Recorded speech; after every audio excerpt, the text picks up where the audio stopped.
ama sa penin hijalai mona tu jingka tu sun pha changya hijalai mona hitia damsela kimutu theke dinga phat phai pio spain pathian thangbai num hanlang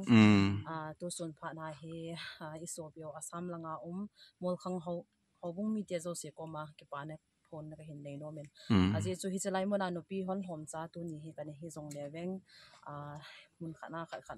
so pi ho en na hon ki tho pi wen ke ho se ding zo ding ka hi po min no ho ki tho pi na khat le ni cha jinga zong ke ho hijalai mona hi tu ni chan gya ding zo ka hi je wen ma sa penin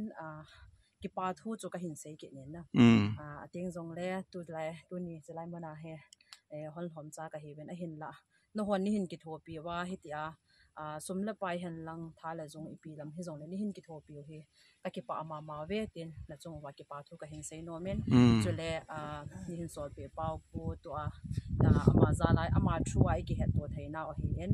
je chon pastor evangelist lal poi jong a chunga ki pa thu ka hin sei en pathinin phathei yum na chewen ei bo win tin ipan nawa I kami nam I hu nawa I bon cha devin pathinin phathei bo bi daw hen tu na hi jelai Saibol dinga hi tu a hi Nute la mo po khat hina zala zu Nute mo bon lang ting le hilaya Nute zo si thalenga ki pa thu ken sei na ka hin nei ka ki pa pa mai